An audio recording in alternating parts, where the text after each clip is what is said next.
It's about episode 38 so with my Lynne question G. to you is, how at 25 are you playing these high stakes? How are you grinding like this? And you've been playing for how many years now? I've been playing for 5 or 6 years. 5 or 6 years. Yeah. So 19, 20 years old, Yeah. right? Okay. How is this happening? How do you work?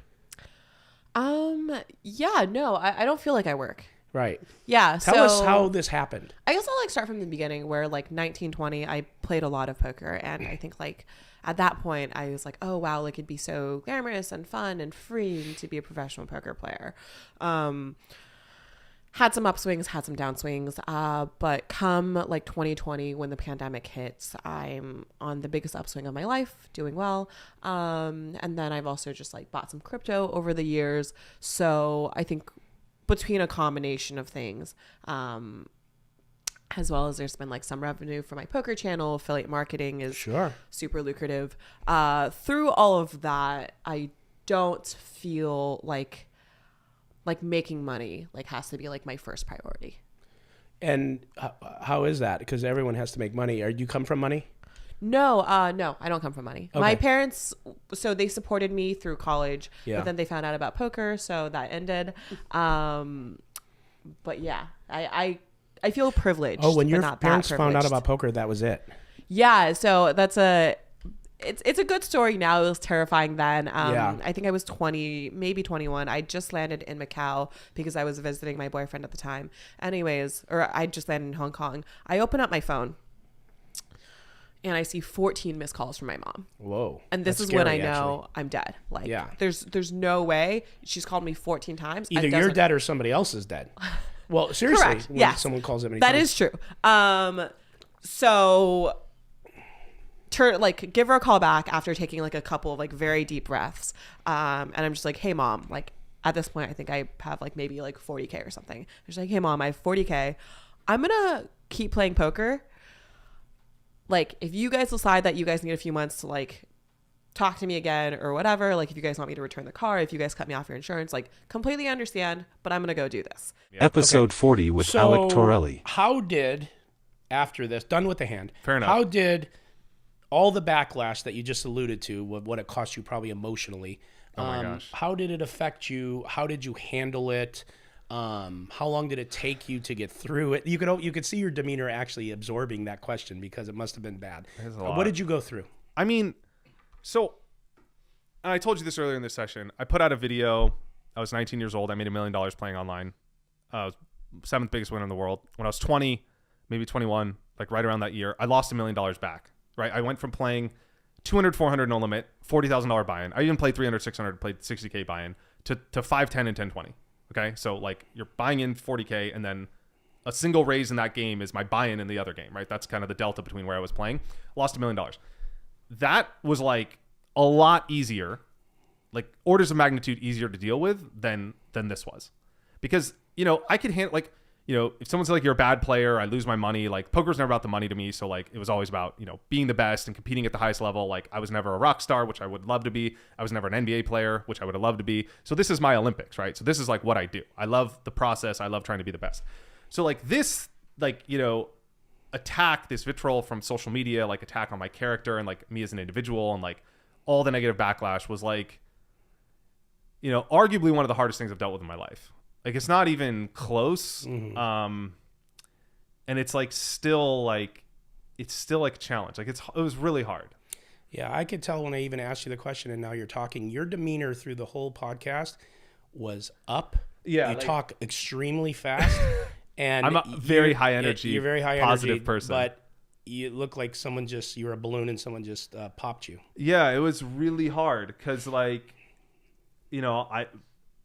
I tried to always be a inspiration for other people in poker, by being my best version of myself and being a role model for others and helping others on their journey and being a positive source and a good role model for poker, an ambassador for poker, and all these roles. And this thing just made a lot of people that don't even know me or anything about me and just all have a very strong heated, attacked, hatred, I would even use that word, opinion of me. And I got all these attacks on social media, and it's just to absorb. I'm a very empathetic person, so if I I'm in a situation, I like absorb the energy of that situation. I feel like the situation very deeply. So it's very hard for me to like even watch bloody movies or things like that, or see needles and stuff like that. I'm just like very empathetic. And so like to feel that energy coming towards me on social and whatever was like very challenging. The odd ironic thing is a couple things. I've never had a bad interaction in person. Never once ever. Isn't that amazing? Never. How that happens. And I also like when this happened, I was in Italy. I was like on vacation in summer, like, you know, living my life, like whatever.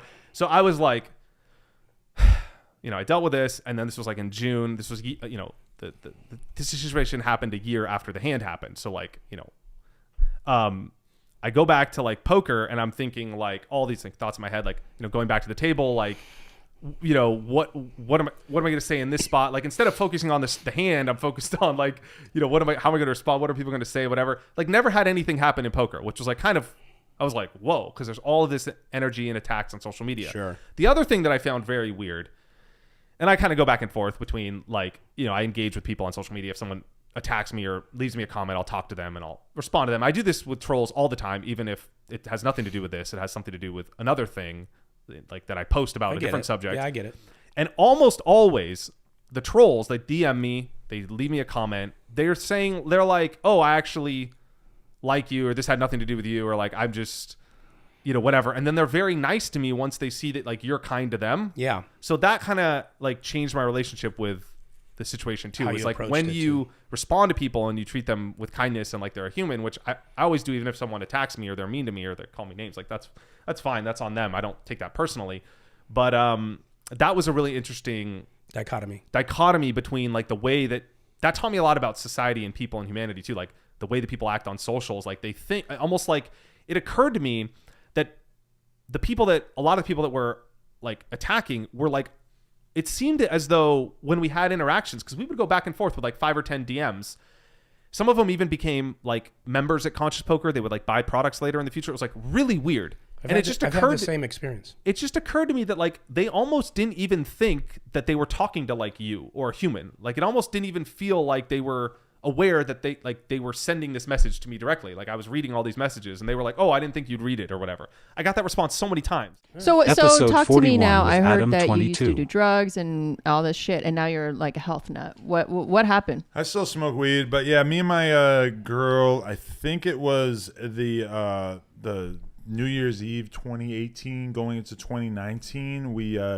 went out with Riley Reed, Gina Valentina, and this girl Abby, and we did Molly and went to Club Live and had this crazy club night, and nobody else had any dudes around, so I had to fuck all of them for like fucking many hours back at the crib. And then me and my girl were up till like 4 a.m, and I think it took us probably like 2 days to recover fully in terms of the hangover and stuff.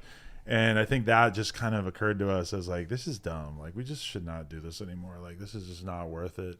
And so then we just kind of stopped. And then that energy, like a year later or whatever, like a year or two later, we just decided, oh, actually, we're going to take all this newfound free time we have from not going out, and we're going to have a child. Episode 43 with Blank Check Ben. It was pure. You know, it is what it is. So let me ask you this. I mentioned before, diva, all that crap. You do like a certain formula of game. You already mentioned that when we talked about us. And I know you don't love playing with pros. You don't. But you have played with Esfandiari, Garrett, Helmuth, Antonius, Jungle. Like, you've played with these guys. Mm-hmm. And I think you fared okay. Is that right? Yep. And so tell me then, I mean, obviously no one wants to play with all pros, but tell me what's your perfect game or how you look at all the poker politics of that. Sure. So first and foremost, I know that I've received a lot of flack, you know, on the internet, in the chat, for not wanting to play with certain pros. And let me address that. You know, so first of all, I am not a pro. I am a recreational player. You know, I play for fun. You know, I am not playing to, obviously I want to win, you know, I try to win, but I don't do it for a living. And if I lose and have fun, you know, it's okay. All right. So let's get that straight. Yeah, we know that. Right. Let's get that straight. And for a pro, the parameters are completely different because they are doing this for a living. Yeah. They are trying to press every edge.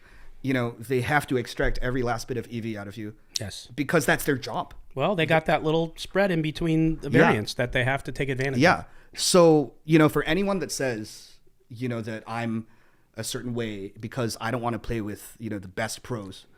The thing is, would you like to play golf with Tiger Woods for $50,000 a hole? No. Would you like to play tennis with Rafael Nadal for $10,000 a point? Of course not. Yeah. Right? Because you want to have fun playing tennis. Yeah. And you might play tennis for $10,000 a point against me because, you have a chance of winning. Yeah. And, we might have fun, we might mess around, and sometimes I might win and sometimes you might win. Right. Right? Right. But let's be honest. I know that if yes, I have fared okay against, all of these people that you've talked about. But let's be honest. Let's not kid anybody. All right. If I were to sit in a lineup comprising any one of those people and play 1,000 sessions with them, I guarantee that I would end up a loser. I guarantee. Because I'm not a pro. Yeah, I don't. I'm not as good as they are. Of course, that's so obvious. And I don't put in the kind of effort that they put into. I respect every single one of them. Yeah. Because they put in the effort. Yeah. They put in the work to get to the top of the game. Yeah. This is their game. This is their domain. This is their profession. Right. Right. In my profession, I put in the work. I put in the effort. I want to be the best of the best. Right. But this isn't my profession. This is their profession.